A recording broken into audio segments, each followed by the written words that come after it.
Hola, aquí estamos de nuevo, listos para ver esas cosas que los dueños de los medios de comunicación comerciales no quieren que sepamos. Ahora, hay cosas que estos delincuentes sí quieren que sepamos. Por ejemplo, cada vez que la honorable fiscal general deja en libertad a unas docenas y docenas de detenidos en los hechos de violencia, eso sale en las portadas de todos los periódicos, abren los noticieros de las emisoras de radio y televisión escuálidas, porque la estrategia de los opositores es demostrar que aquí se puede cometer cualquier delito, incluyendo asesinar chavistas, siempre y cuando seas antichavista, porque la señora honorable Luisa Ortega Díaz te va a dejar en libertad, no te va a pasar nada. Y en consecuencia, se estimula la participación en hechos de violencia, porque, por ejemplo, estos estudiantes locos, exaltados, esos bichos repugnantes, esos cavernícolas, esos energúmenos, porque no hay nada más asqueroso y más sucio que un estudiante de derechas. Uno puede comprender, porque además se ha visto así durante muchísimo tiempo, que las personas, después de que se gradúan, que empiezan a ganar platica, se van volviendo más conservadoras. Pero un muchacho reaccionario, eso es algo que no tiene nombre. Bichos como el mantecoso, como la muchacha esta que anda pregonando su odio y llamando a asesinar chavistas, eso es lo más asqueroso y despreciable que puede existir.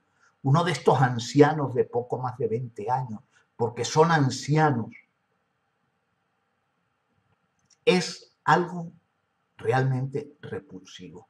Por cierto, bichitos como el mantecoso y como los otros dirigentes estudiantiles y como la mayor parte de los criminales que participan siendo estudiantes en estos hechos de violencia, seguramente muchos de ellos van a llegar a viejos, pero ninguno de ellos va a llegar a ser un hombre, ninguno de ellos va a llegar a ser un adulto, va a llegar a ser una persona de provecho, porque están llenos de prejuicios, de odios, de desprecio hacia el pueblo.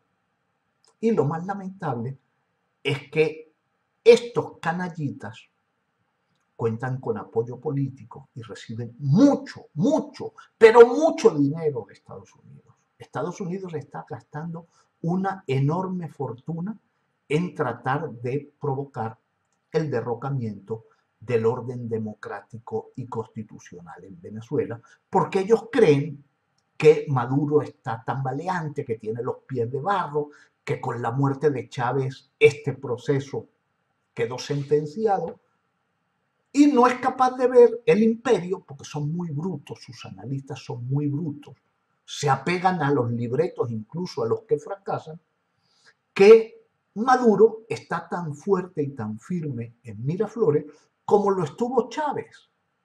Y eso lo acabamos de ver en las dos victorias electorales.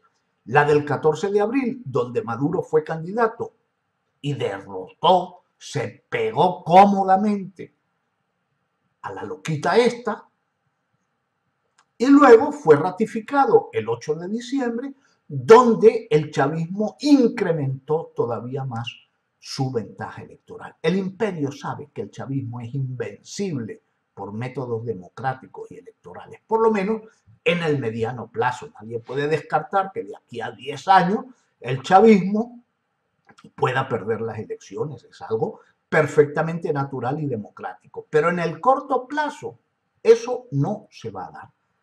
Y el chavismo, cuando entregue el poder por la vía democrática, que en algún momento se va a producir, va a dejar lo que el imperio considera daños irreparables.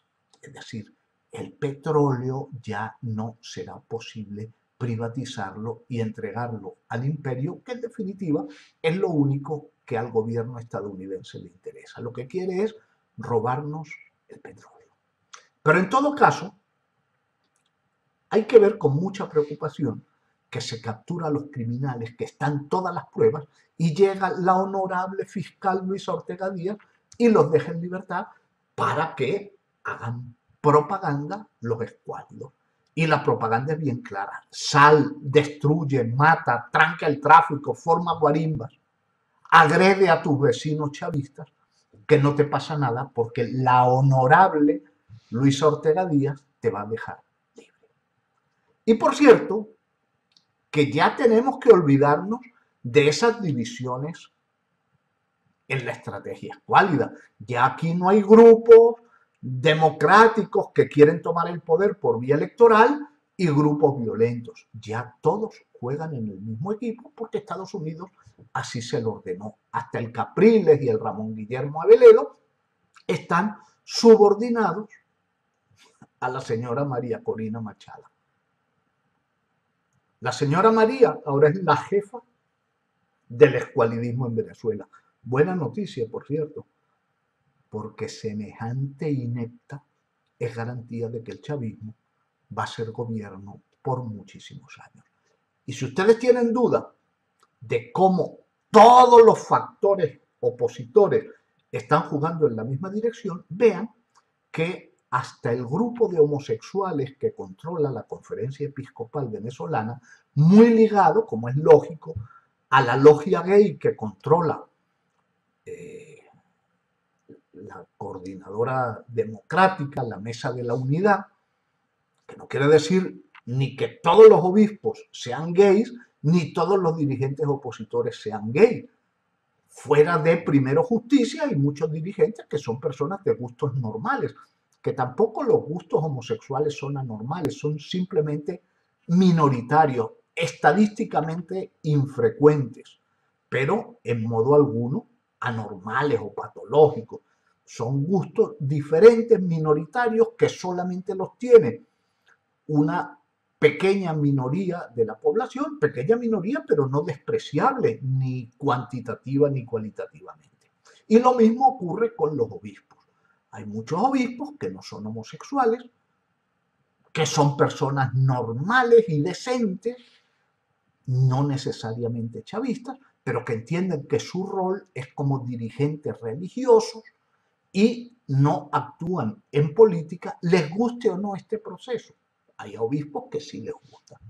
Y entonces ya hemos visto algunos de esos capos sodomitas que dirigen la conferencia episcopal, porque tienen un control absoluto sobre la conferencia episcopal, dando declaraciones canallas, declaraciones canallas propias de mentes retorcidas, diciendo que hay que desarmar a los colectivos chavistas porque quieren señalar a esos grupos de haber desatado una violencia que la oposición organizó, planificó, anunció, promovió, incluso con el respaldo de los capos gay de la iglesia.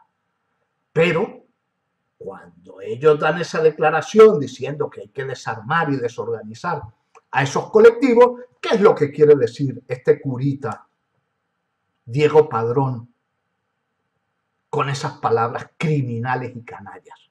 Bueno, quiere decir que ellos desataron la violencia. Y resulta que, como siempre, los chavistas pusimos los muertos.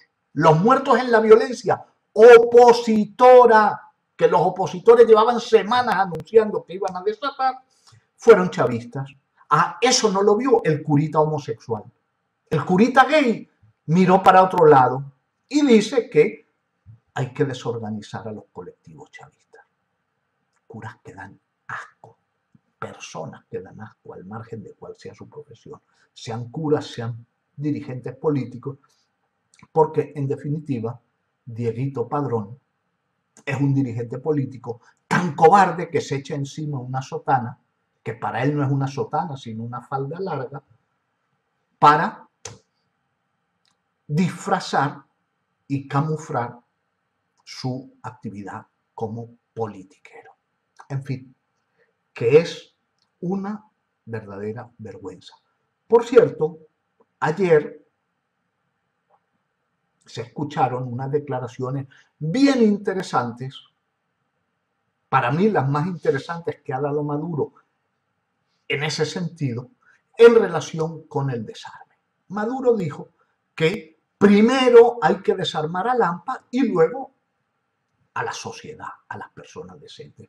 Eso es una línea absolutamente razonable, a pesar de que es un tanto inútil, porque una vez que se desarme y se acabe con el AMPA, porque el AMPA siempre va a estar armada, tenga o no armas de fuego, un cuchillo es tan arma como una pistola, y no es que una persona apuñalada queda un poquito menos muerta que la que le dieron un tiro, no, quedan exactamente igual de muertos. Pero si se logra reducir la actividad del AMPA, si logramos transformar a Venezuela por primera vez en su historia en un país seguro, ya no hará falta desarmar al resto de a la sociedad decente.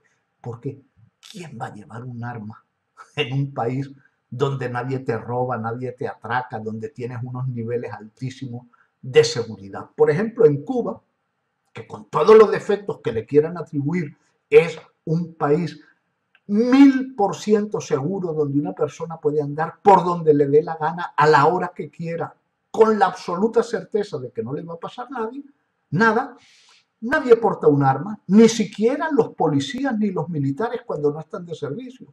Cuando no están de servicio dejan su arma en su comando, porque ¿para qué van a cargar un fastidio que pesa 1,5 kilos, que hace bulto, que no es cómoda, si no tienen ninguna necesidad de ella?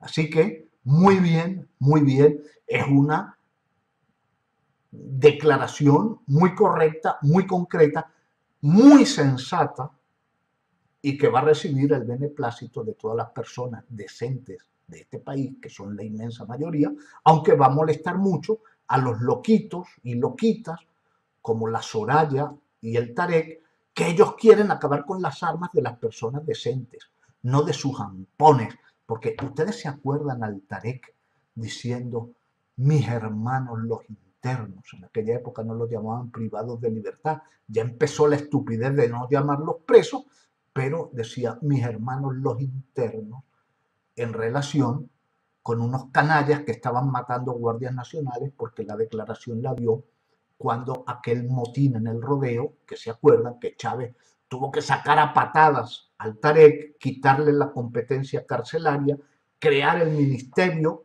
para esa tarea, donde está Iris, que está haciendo, pobrecita, lo que puede, porque Tarek la sabotea e impide que le asignen recursos, los recursos indispensables para construir más cárceles y hacer algo humano de esas cárceles. Y finalmente, la resolución del conflicto del rodeo, Chávez se le encomendó a Diosdado, y Diosdado en horas acabó con ese atajaperro. Bueno, en ese contexto, el Tarek hablaba de mis hermanos los internos. Si será pendejo. Yo tengo un hermano como esos asesinos de Guardia Nacional, y lo menos que hago es quitarle el saludo a mi papá por tener un hermano de esa calaña. Así que ya ustedes están viendo que hay medidas y declaraciones sensatas por parte del gobierno, a pesar de que tenemos nuestros pajúos ahí adentro, jalando. Por cierto, y hablando de pajúos, quiero tocar un tema bien importante. Es fundamental para Venezuela porque está deteriorando tremendamente la imagen exterior de nuestro país. Aquí los embajadores, que para eso están, entre otras cosas, pasan informes a sus cancilleres, a sus gobiernos, sobre la impunidad para algunos narcotraficantes con protección oficial. Esto que voy a decir son todo hechos, puro hecho, no son mis opiniones, son los hechos, los crudos hechos, los indudables e innegables hechos. Ustedes recordarán que el 10 de mayo de 2011 hace casi 3 años, Colombia entregó a Venezuela a Walid Maclet, un narcotraficante de muy alto nivel. Bueno, Walid Maclet todavía no ha sido condenado, porque están guaraleando el caso para que la opinión pública se ablande y luego darle una sentencia bien bajita. ¿Por qué? Porque Walid Maclet es primo hermano, más hermano que primo, de Tarek El Aissami, que es quien lo protege. Hechos el parentesco del Tarek con los Maclet y el indudable hecho de los años transcurridos desde que este sujeto fue entregado por Colombia, que repito, fue hace casi 3 años, el 10 de mayo de 2011, y todavía está sin sentencia. Pero, para más Inri, los hermanos Maclet, los hermanos de Walid Maclet, es decir, Alex, Basel y Abdalá Maclet, Abdalá, ¿se acuerdan que fue candidato a alcalde de Valencia? Están presos desde el 13 de noviembre de 2008. Vamos para 6 años, también sin sentencia. A raíz de que en Cianuro en Gotas denuncié este hecho, salió la honorable Luisa Ortega Díaz a dar unas declaraciones de esas de pura habladera de paja, porque no dijo nada concreto ni puso fecha. Dijo que en el momento oportuno serán condenados. La realidad es que los dos uña y mugre, más mugre que uña, Tarek y Luisa Ortega, están protegiendo a estos narcotraficantes y haciéndole un daño feroz a Venezuela, a la seguridad de los venezolanos y al prestigio de nuestro país en el exterior. Un país que captura muchos narcotraficantes, que golpea muy duro a los narcotraficantes, pero a algunos narcotraficantes los trata con guante de seda, como es el caso de los primitos Maclet, los primitos del Tarek. Fíjense ustedes, otro hecho, no es una opinión, es un hecho que nadie puede desmentir porque es perfectamente comprobable.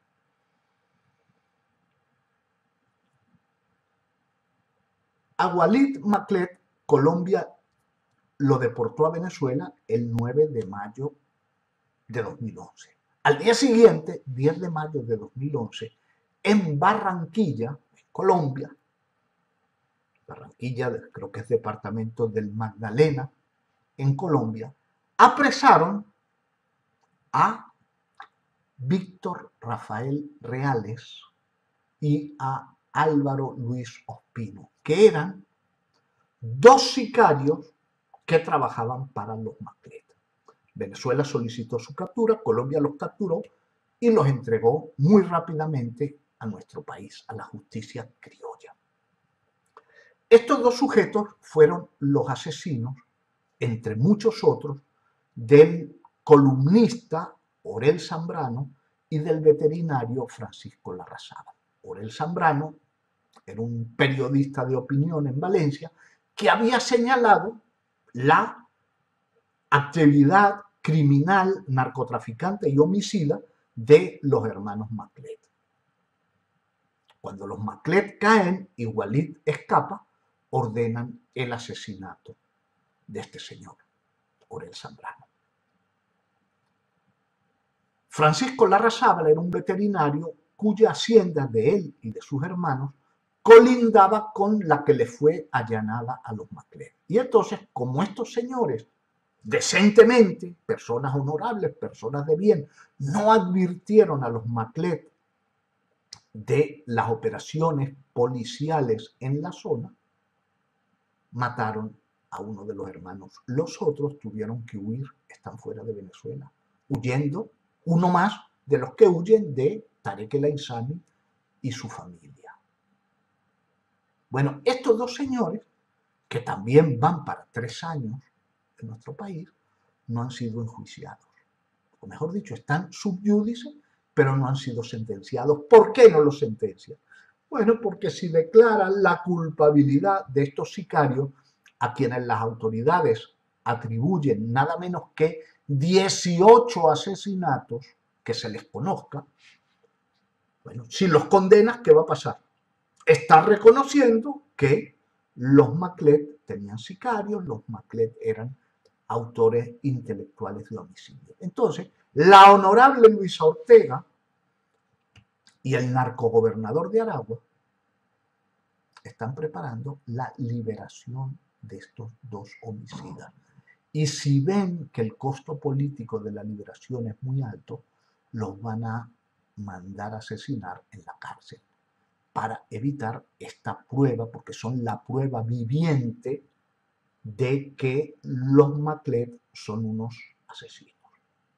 Todo lo que he dicho en estos últimos minutos es perfectamente comprobable. No hay que tener contactos policiales para verificar todas estas cosas. Cualquier persona que se tome la molestia de meterse en internet y buscar la información sobre el caso Maclet o sobre Víctor Rafael Reales y Álvaro Ospino, puede encontrar todos esos datos allá, verificables, informaciones oficiales, videos de los canales de televisión, incluyendo BTV, y comprobar que no estamos hablando gamelote, ni lanzando acusaciones infundadas porque fulano o mengano nos resultan antipáticos. No, son hechos comprobables y que demuestran cómo Tarek El Aissami es un narcotraficante. Por eso sus esbirros, tipejos del estilo del Jesús Almeida Morgado, que es también un homicida, que tiene un homicidio en los tribunales de San Juan de los Morros, están también ligados al tráfico de drogas. Tremenda joya que tenemos. Eso sí, como jalando, hay que reconocerle que es un artista, ahí está, nombrando ministros, cercando al presidente, quien dentro de poco, y al paso que vamos, la gente dirá que Nicolás Maduro es uno de los mejores colaboradores del equipo de Tarek El Aissami.